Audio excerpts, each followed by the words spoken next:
Okay, welcome to the show. So, we're all back in the room again. I'm back in the western sunny UK. But boy, it's good to be back, straight off. Yeah. You know, I'm living on about 2 hours sleep after, in about 36 hours now. I haven't slept. I've slept 2 hours since, we're filming this at 3 o'clock on a Sunday UK time. Slept 2 hours since 11 p.m. UK time on Friday. I feel a bit wired as well, to be fair. I'm not even going to lie. I thought I was going to be sleeping on the way back from the airport, but I feel alright. I feel buzzed. That's what travelling in business class does for you, though, isn't it? Yeah, but that's actually. But I still can't even sleep. I still can't even sleep in them, right? You think that you put the bed down and stuff, and you're like, yeah, you'll be able to sleep. And I'm like, but it's not really a bed. It's just flat. You're still constrained in. Like I'm a unit. And like you see some people. There's one guy. I flew back last year. I got on the flight. He was coming from Russia. I was connecting from KL. And he goes to the woman, don't wake me up for breakfast. Just wake me up when we're landing. Goes to sleep. I fall asleep for half an hour. Wake up, he's still asleep. Got some work done, watched the film, fell asleep for half an hour. He's still asleep. Watched the film, did some work, fell asleep. I woke up in about 25 minutes this time. He's still asleep. Wakes up, 45 minutes. As the day had announced, was just about to start descending. Can you start to put your seats up? Wakes up. I looked at him like, boy, you lucky. You probably got TV time before you start flying off. I think some people get there. So one of my old bosses, he was like, yeah, I'll take sleeping tablets to get me around that. I try to just utilise the time, but I can't. If I nap for a little bit, I wake up wired. So that 2 hours sleep just got me through. Yeah. I feel quiet. But everybody is like, you're mad. And when I was like, yeah, we're going straight back to the podcast. They were like, you're mental. I was like, one, it's not the first time or the last time I'm going to hear that. Two, I feel surprisingly fresh. Hear you later. Yeah. What time you got to get up early tomorrow? I suppose it's a normal week, man. There's no time off. What's the time difference where you were? 8 hours ahead. So at some point it's like 8 hours ahead when I was in KL, and then 4 hours ahead when I was in Dubai. I want to see my phone is going. Ben he's like, yeah, guys, and I got this idea. I got this idea at 4 o'clock in the morning. Yeah. And this week's been a week of change. Like it's been change all over the place and everywhere. So there's change in social media. There's change on the biggest change this week was on WhatsApp. When WhatsApp changed, they introduced a status where they incorporated a bit of the functionality. It's done another Snapchat. Well, stories, isn't it? Functionality from of Instagram, and it was copied more or less from Snapchat. And there's a lot of backlash. So I didn't get this right. So I read about it before. So funnily enough, I read about an article like a day or two before that because they were putting it out for the 8th anniversary, and I was like, cool, can't understand it. And I'm like, look, to me, it's good because WhatsApp, we already use WhatsApp, right? So it integrates into what you do. The only constraint you have around that is that the only people who see it are the people who are in your contacts. But then again, that's not really a constraint because they're the only people who you see your WhatsApp anyway. Anyways, the way they did it, like I've gone through the app, and you can hide things from people you don't want them to see it. Yeah, so you've got the privacy settings. Privacy settings. You can hide things. You can work people. You don't want your work people to see what you're posting. You can hide it. If you don't want your mum and dad to see it, you can hide it. It's non-intrusive, so it's not like Snapchat where you have to have all the stories there. You can just use WhatsApp as it is, or you can ignore the stats altogether, and you can mute people. That's even better. So if people keep posting their statuses, you can mute them and never see their status. Well, I think when I was reading the article, the intention is to make it quite intuitive as well. Yeah. So recognise what you're paying attention to and what you're not. So then they won't download all of the ones, or they'll put some at the top and ignore the other ones that you're not frequently checking. Also, from a business point of view, it makes sense. For a long time, Facebook's been thinking, how can they monetize WhatsApp? The WhatsApp membership fee, like for new users, like £1.99p or £1.50. So is that true then? That you do actually have to pay for WhatsApp now? Yeah. If you have the old, if you're new to it, you have to pay for it. But if you had it from what time, the same number, you have to pay for it. Yeah. They've been looking for a long time, but they can't monetize it. So they've been looking for a long time to monetize WhatsApp because they bought WhatsApp for a lot of money, and then they bought Instagram for a lot of money. They're starting to make money from Instagram with the stories, and you see with Gary Vee's videos, you can scroll up and it takes you links. Because we always say we want links on there, but the reason why they haven't put links on there because they wanted to monetize it. Exact same thing with WhatsApp. They want a way to monetize it because if you see Snapchat now, after watching a Snapchat video, there's always sometimes there are advertisements. Yeah. And WhatsApp, I think Facebook have gone on that line as well. Now we've got Instagram, we've got WhatsApp, we've got this. We can start monetizing from there because it's like people are using WhatsApp for statuses because it's brilliant. It's directly to your contact. I think it's excellent, if I'm honest. So I was a little bit like, I'm not quite sure about this, but Look, you're always on your WhatsApp, so it makes more sense that you just use WhatsApp for this rather than jumping into another app. And I don't know what Snapchat are going to do. Do you see how I said it just integrates in your life? And this is the thing. So there's a couple of things. So look, firstly, the backlash was people wanted to just put out that quick screen grab of, now I've got to take a shot of my dinner on Instagram, Snapchat, WhatsApp, and everything before I even start to eat it. Drop me out. Look, ain't nobody asking you to take pictures of your dinner. Because first off, I want to see it on any of the platforms. So I definitely want to see it on all of the platforms. You can use it, pick and use it as you want to. And the day after it's released, I see people using it straight away. You know, like what you said when Facebook first changed, and everybody complained, and that's all it is. It's just change. Yeah. People don't like change. Well, the irony is, somebody they're posting their first story that they're posting on WhatsApp is the one saying, "Drop me out. I'm not going to use it." Yeah, that's not counterintuitive at all, is it? Yeah, like, drop me out. And I called one guy. I called one of my boys out and that because I said to him, "You're quick to change your mind. You said yesterday you're not going to use it, and today you're posting story after story after story." Yeah, it's been changed. Also on Instagram, they introduced on their social media. You were talking about it a couple of weeks before. The ability to put albums on there, and that's the first I know people are using that quite a lot instantly as well. I use it because I use it to post the pictures of the hoodie. But you know what? I've seen in this week. I've seen somebody who quite clearly didn't know about the feature yet, and posted a shed load of pictures about somewhere where they're gone, and then you see other people who just have to swipe left and right. And I was like, this is exactly why this is a brilliant feature. It's exactly why this is a brilliant feature. Because if you're going to night out, instead of like posting pictures, you can just post it on one album and people swipe through it. I'll be honest, I do hate when people are posting picture after picture after picture. It didn't really. It's quite a good way of building. So you can use it to build like a story clipboard, flipboard as well. I thought that was quite interesting. I saw some people who create a message across them. Like it allows a lot more innovation in it, and I'm actually impressed because I knew that they were going to do it, but it wasn't clear exactly how they were going to do it. I thought it was going to be you integrated loads of pictures into like one thumbnail. Actually, the way they've done it is quite seamless. Cool, This is why I say that Mark Zuckerberg is a brilliant innovator and leader of what he does, because you look at before Facebook there was before Facebook there was MySpace, and MySpace never evolved, never integrated. And what Facebook's done to stay around, because everyone thought, what's the next Facebook? The next Facebook is Facebook, because they keep changing, they keep evolving, they keep adapting. You never stay the same. Okay, so in our lifetime, we were probably early adopters of Facebook, 2007, 2006. Even before then, people were adopting it. There was like 3 massive changes on Facebook, and the first one, people were like, okay, cool, that looks nice, it's cool. The second one, people were like, alright, I don't like this. The third one, a lot of people said, I'm not using it anymore.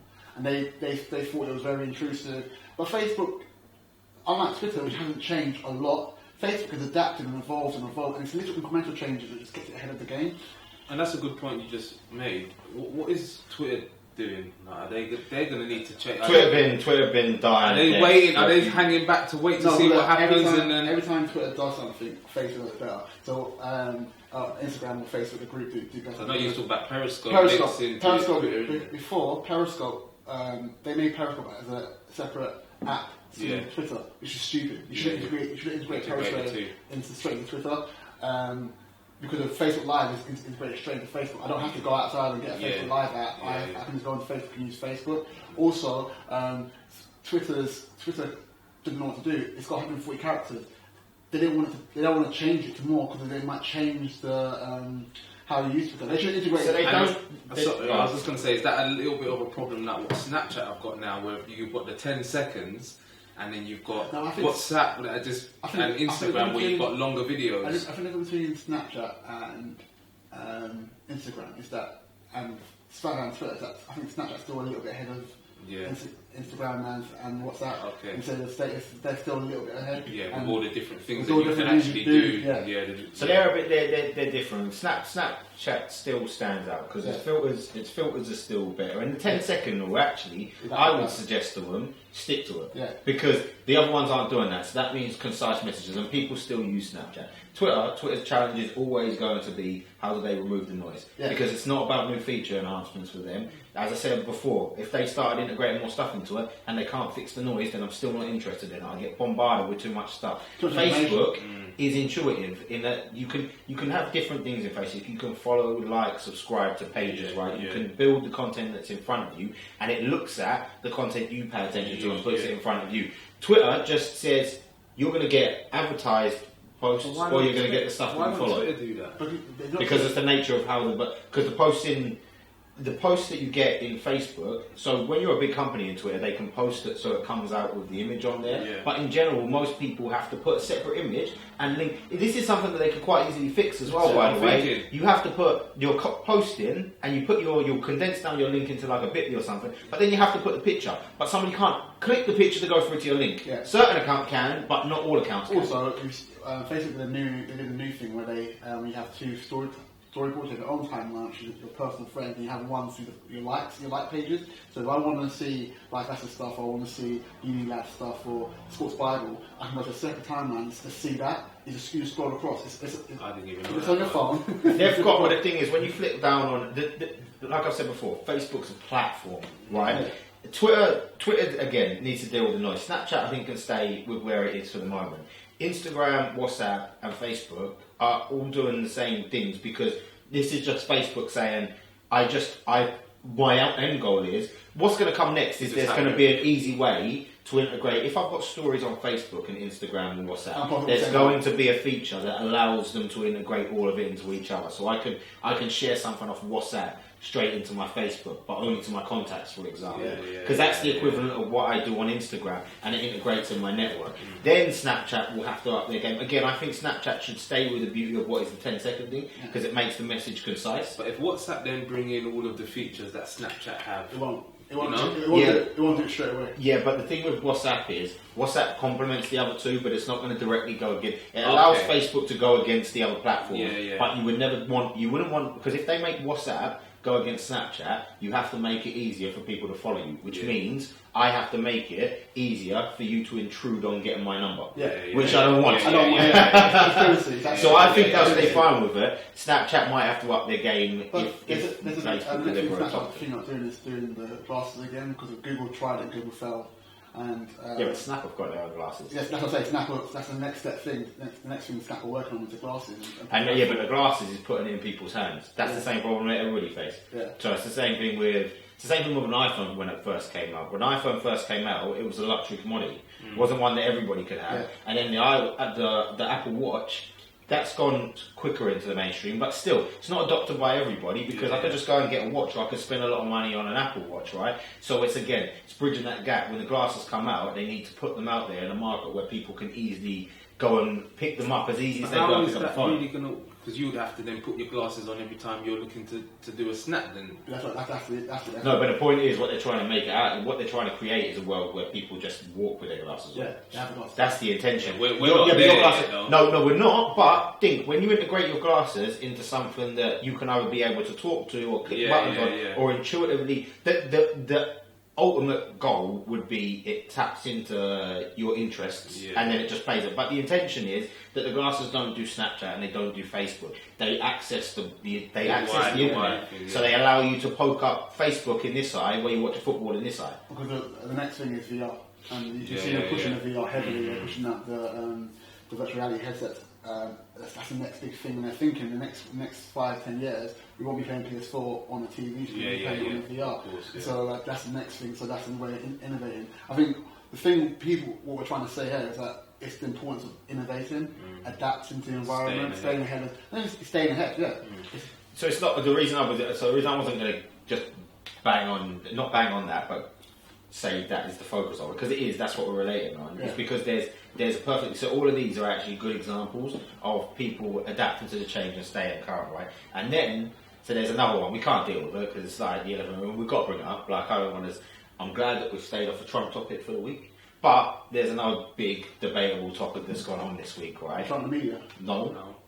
Claudio Ranieri getting a sack, and the reason why I say that is because that's an example where people didn't adapt to change with their environment. So Leicester last season first half of the season, for anybody who's outside the UK, if you're watching the States or anywhere else, Leicester won the Premier League title, right? Yeah. They're underdogs, 5,000 to 1. 5,000 to 1 to do it, right? And they took everybody by surprise. They hit everybody on the counter. And even I thought, right, they're at Christmas, but they won't last in the second half because everybody knows what to expect. But nobody gave them the respect. They were like, we know that they hit with the counters, but forget it. It's not going to happen again in the second part of the season. So they won. But then they were champions. Now, defending a championship and playing as champions requires you to adopt a different mental approach to the game, right? Now, when you've got veteran winners like a Man United or a Chelsea or an Arsenal, or your top fours and your top fives, right?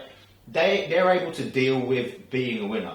Leicester didn't have that. Leicester's players needed to accept the fact that they had responsibilities on their shoulders. They had to accept the fact that they couldn't do what they did last season because just focusing on your solid defensive unit and your counter-attacks, everybody knows what you're going to do. So they're going to set this stall out. So you either need to be incredible, raise the level on what you're doing there, or you need to adapt and become more expansive in the way that you play. But they did neither nor. Could you also argue that their level of motivation has dropped because if they got what they wanted? Is that most of those players were on very low contracts and now they're on very big contracts because they That's what's important, yeah. They all got new big contracts. You went from being on 15,000 a week to 80,000 a week. Your motivation, mentality, you're running for that. Leicester are where they are now is where they are. That's their level of... Yeah. Well, I said I'm kicking myself that I didn't bet on them to be the first champions to be relegated. I'm an idiot. I should have bet on that. But also, there's a degree, maybe at the start of the season as well, Ranieri should have done a bit more to change his players because there are some players on there which, let's be clear, he took average players and made them great. Yeah. And he did try to bring in some signings, but they didn't necessarily quite work. I think there is a degree of players not taking responsibility, but you get that whenever managers get sacked, right? Yeah. But I think the underlying reason, this is such a stark, distinct difference, but really, these guys clearly seem to think we were Leicester who were useless, and then we won the league, and acted like they could rock up the next season and play the same way. You can't. They needed to adapt. They failed to adapt, and look what's happened to them. They're looking to fall back into the rungs. I think last year they were the underdogs, and people didn't take them that seriously. So then, before they knew it, when people played them, Leicester were all over them like a rash. And this season, now people know how to play against them. They've seen them from last season, and Leicester, like you said, they haven't been able to adapt. But also the mentality is that normally, if you're a winner, a champion, you have the air of arrogance where we're champions and we can pull this out of the bag. They haven't had that this season. And that's their mentality.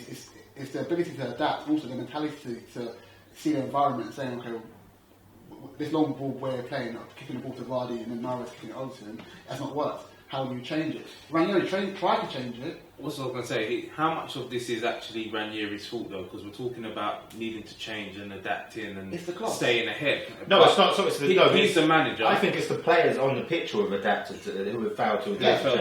But you could argue that he also has failed to adapt to change because he hasn't really done. He lost.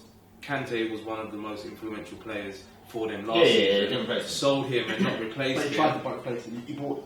Don't get me wrong. He's not. He did bring in that player. They spent 150 million. Yeah, but he's not completely. Don't get me wrong. He's not completely guilt free. Yeah. But he earned the right to not be kicked out this season. Oh yeah, 100%. I think the problem is this shows the example. So in football and in sports, you can still get leadership, right? You still get leadership qualities, but you get them at managerial level. Yeah. This was just a perfect example of how there is no form of strong leadership from club level, kind of club board level, or any kind of trust and following. Only 2 weeks before that, we've got our full trust Ranieri. Then 2 weeks later, you sack him. I mean, he's given you... Everybody knows that's the kiss of death, right? Yeah, we trust you and that always comes. But I just think, it's a sign, I think, across the board there, that is just a perfect example of the flip side, where they've failed to...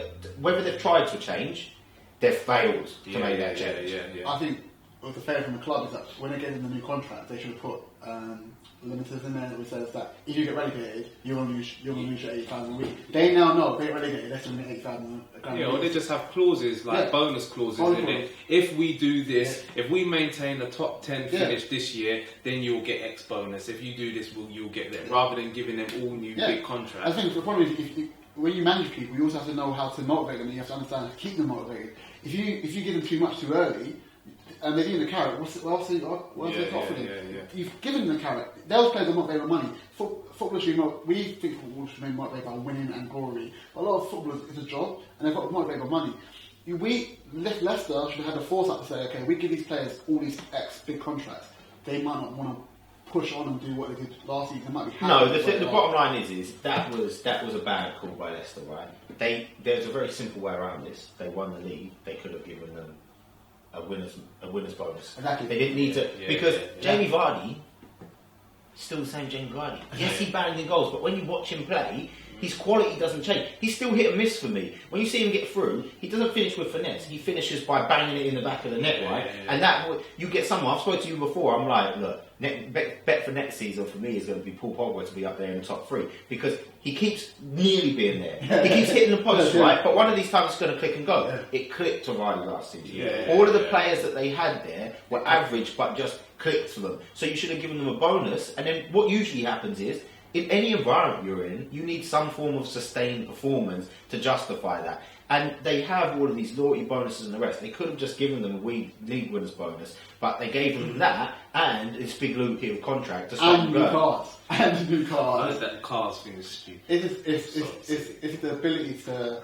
I think this is foresight. A lot of people haven't got foresight. They just see things like here and now, and they don't think about the future, and they don't think about how, if I do this, how may that play out in the future? And that's what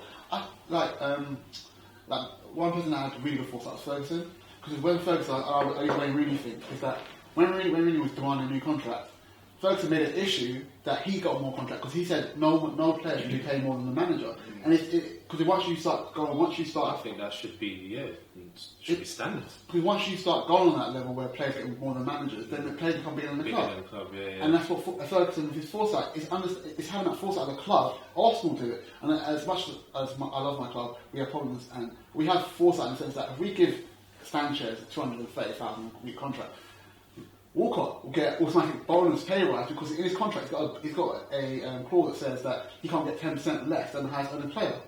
It's that way of thinking. I think it's foresight underpinned by complacency. Yeah. So all of the people that fail to adapt to a change, right? And we've said this before, like when we were talking about what's happened, people were going, this doesn't work, and why are Instagram and Snapchat following each other? And I'm like, you embrace change and you adopt change, or you get left behind. You get eaten by the sharks, right? It's as simple as that. If you're complacent and arrogant enough to believe in today's world, you can deliver any form of solution, service, or technology, or how you do your job in a day-to-day enterprise, and think that is just going to get you through, you are kidding yourself, right? Nokia.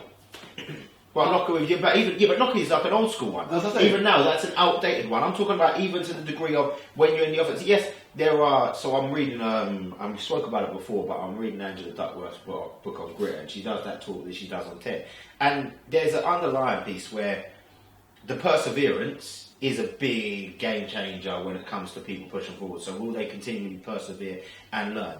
But then you've got the ones who are constantly on that again. It's going back to you adapting with change, because if you've got the arrogance to just think, my technology, and again, if you want to make it more relatable for people watching, if you've got the arrogance to think that the way you do your job today is always going to be the best way to do your job, then you are going to find yourself quickly falling behind. But that's even more important in today's market, because today's market, we're moving towards AI. If you do not evolve in your job, if you're still the same skill set in day one and day 300 of day 750, you will be left behind and they'll get rid of you. Someone else will come in with new ideas. It's that thing where you always have to constantly keep on upgrading your skill set, look at the environment, having foresight to say, where may my role change, where may I, even if I'm moving up, what ideas can I bring to the table, and how can I evolve, what skill sets do I need to improve? I'm an accountant. One of the things that I have to keep abreast of is Excel, because if I don't know how to, because Excel helps you be efficient. If I don't know how to do macros or do complicated formulas, I'll be left behind. Yeah. They'll get someone else in. But you know what happens is, especially when somebody gets really, really competent at a job, they just get complacent, exactly. And that's what happens. Yeah. And it's about having that mindset to keep telling yourself, you know what, I need to keep learning and keep learning new things, and I need to... I think it's a bit of the approach that you take. So I said this to my guys when I was over in KL this week. I said, what commonly happens is people focus on the specifics of their job, and there's a two-factor component to this, right? Firstly, there's always the job security piece. So it's very difficult for people to adopt an approach where they're super innovative on their role because they have this peace of mind saying, well, if I get too good at automating how my role is delivered, then I might lose the security of my job. Well, I would argue if you deliver efficiency. So if you focus on the best way for me to do a job when I'm building the team up, when I'm building the business up, is to make my role redundant. The best way for you to do your job is to make your actual role redundant. Not your job, your role. If I make my role redundant, to which point in time you can say, well, I don't actually need him in there. He's automated stuff and made it so easy and so efficient that I don't need him in that role anymore. Then you'll move me to somewhere else. Or if I was managing somebody, I will move them to somebody else. I won't get rid of them, as opposed to somebody who's only delivering what they think is their day-to-day basics. I will find, so if somebody comes in and says, I can automate that role, I'll be like, well, this person can only give me X, Y, and Z. Now I'm going to have to invest a lot of time in getting them into a growth mindset and adapting them and moving them out. Or, what happens in businesses, people commonly pay, people and resources are the big cost that businesses pay, and sooner or later they start coming in and saying, right, cost cutting setting in. Some companies have it where, I think it was, what I was talking about, I think it was Oracle or Enron. I mean, Enron are not a good example of how to run a good business, but I believe they had one in place where their lowest 15% they got rid of them every year on their reviews, right? Yeah. So you needed to be innovative in there. However, what I was saying to the guys is, and I said, focus on user and customer experience, right? So when you say an accountant and things you can change in account in Excel, I would say forget the specifics. And this is what I was saying to my guys, and this is a message that I just think that everybody needs to focus on, because we said about customer service and the rest of it, and when you say user experience, sometimes people consider it to be when you're logged on and the user experience you get technology-wise. User experience and customer experience is everything that they do that touches your brand or your business or your service, right? So instead of focusing on your standard KPIs, which might be, so for instance, in the IT industry, it might be reducing your incidents. In the finance industry, it's reducing your costs, right? In the sales industry, it's the amount of sales that you get. If you focus on the customer experience and the user experience, you do two things. You hit your KPIs anyway, because you're going to. If I aim for better user experience, all the underlying KPIs, they're only to increase the service that I deliver anyway. Mm-hmm. And two, people start to think outside of the box. So they don't think about, this is my job, and every day I should turn up to achieve this, this, and this in the week. I don't say to them, I want you to hit this KPI, this KPI, and this KPI. I say to them, I want you to focus in a solution-based mindset on the end user experience, whether that be customer or user in a business, and that allows them to go, okay, all of a sudden, my spectrum is a lot broader. Mm. That encourages people to come up with innovative ideas rather than, well, that's the KPI, key performance indicator I got told to hit, so that's what I'll go for. When you start to say, aim on the bigger picture, and we'll hit the KPIs anyway, it encourages people to be a bit more innovative. And when you go for that innovation, then as technology moves, as the world moves forward, that's when you seek out the new ideas. That's when you seek out going on your spectrums of what's the new technology within Instagram, within Facebook, within WhatsApp, within the new services coming. What's the next thing that Snapchat are going to do? If I work in the services industry, how can I latch onto them? What's going on in my particular industry? I don't know, there's a new business that's just rocked up and they're the people that I should be working with. When you think in that solution-based mindset, you start thinking outside of the box, and that allows you to embrace the change. I think people get lost in that failure to embrace the change because they just become, like you say, they become so ingrained in what they're doing that they just rock up every day and this is their set amount of tasks. And as I said, for me, the best way to display you're brilliant at your job and you're really focused on the end solution is work on making your job redundant. Not your employment redundant, make sure your role and job become redundant. And that's talking about efficiencies and automation. Do you think that's just because of the different types of people that you get within a working environment? Like I remember you saying on a podcast before that you could go in and automatically know this person's not going to make it, this person's going to make it. And I guess the characteristics you're talking about are going to be in the people that are going to make it, and you just got some people that are just not built. I think it's the company's culture. I think it's any company or business's culture. It's their responsibility to say, to sell the message of the culture is we're user focused to everybody, and then everybody's working off the same page. Because at the moment, it only happens in silos. So that's why you get some people do it and some people don't. You'll always have people who are going to be set out for bigger things than others, right? That's just going to happen. But I think in general, as we move on with the world and to get away from our legacy way of working, you need to focus on higher level concepts to allow people to think outside the box. Then that granular, it comes down to that kind of level of trust and leadership and the ability to delegate, right? And the freedom through responsibility that you allow people by not telling them, minute manager mode, I'm going to tell you exactly what you need to do day by day by day. That's what I was going to say next. Do you think that it should come from management as well to encourage that sort of behaviour? Completely. I think it's a whole company and business culture. I think that's the only way that you can adopt it. Otherwise, again, you will always have, as the company embraces that, you'll have your individuals, you'll have your superstars, and they build up. But I think in general, and that comes the way, and that goes from company down to new business that you're running to how you're individual, you turn up to do your role. Start thinking outside the box, and when you're thinking solution-based wise, you stop rocking up to just doing that job that you're paid for.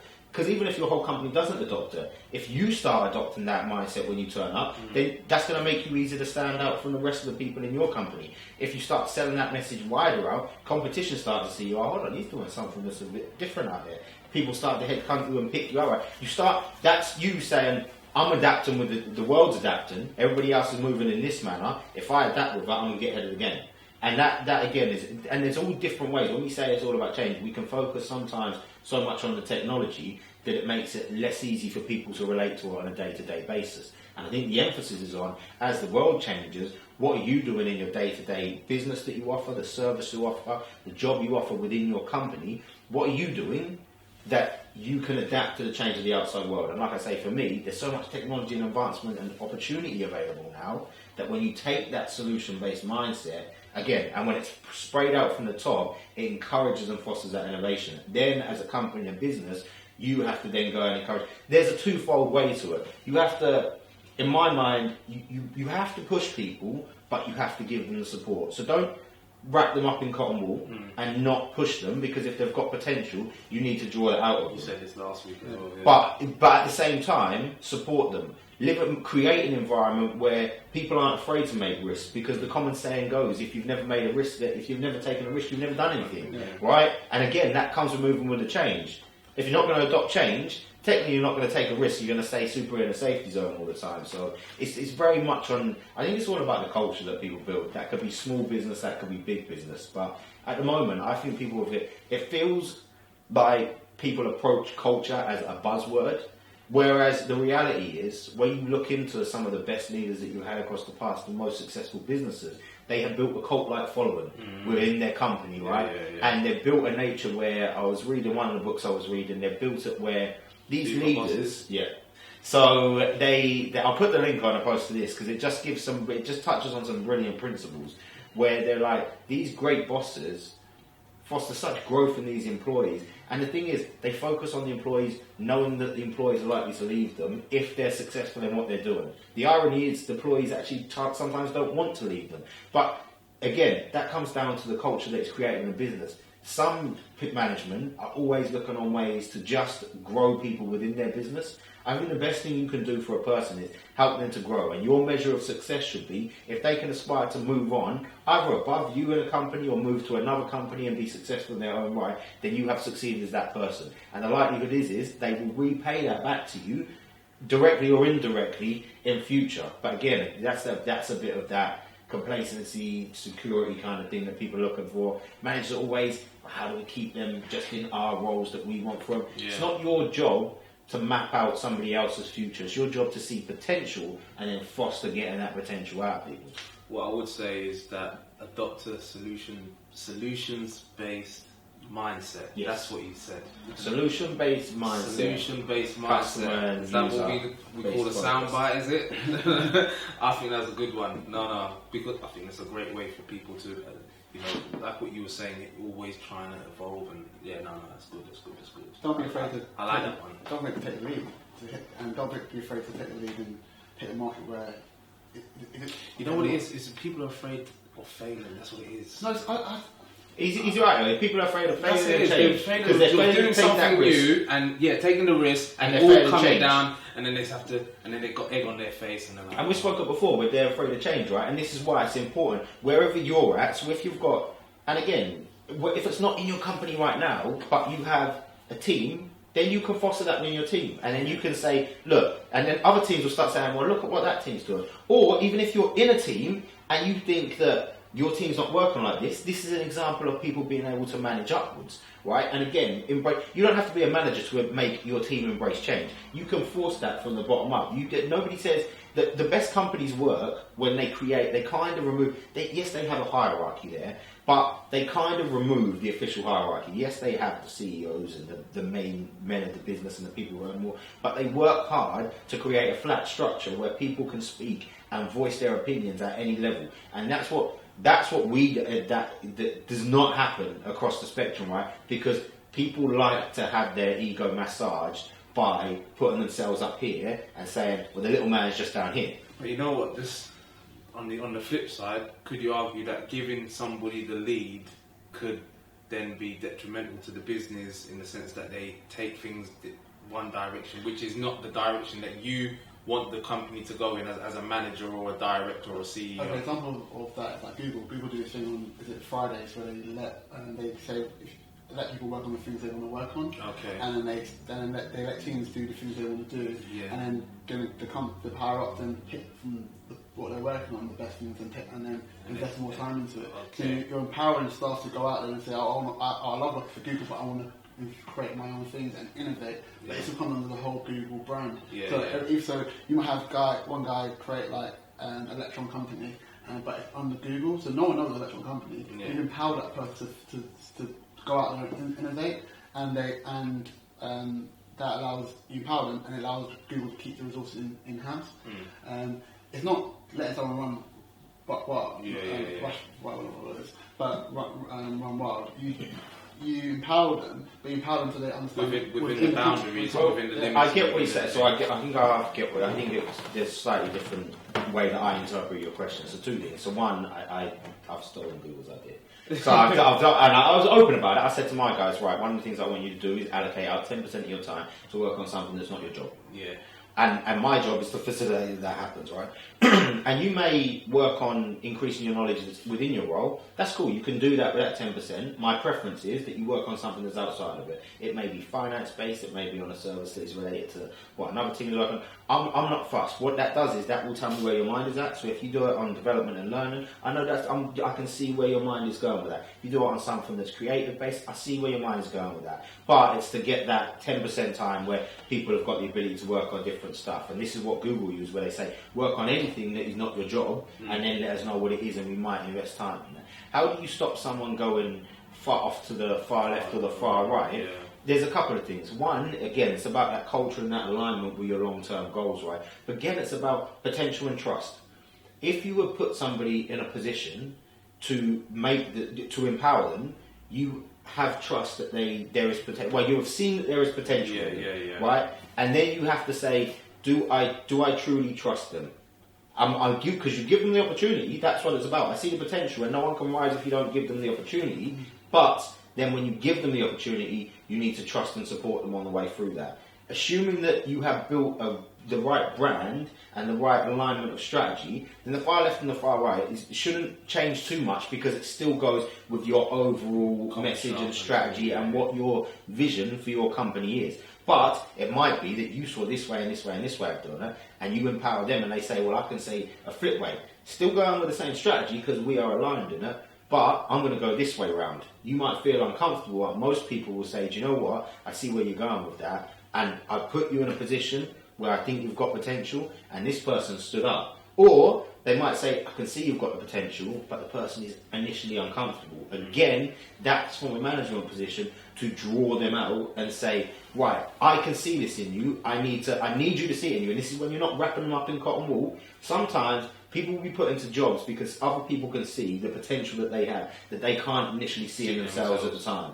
But when you empower them and you give them that trust and support behind them, they have the strength and the ambition and the bravery to take that risk.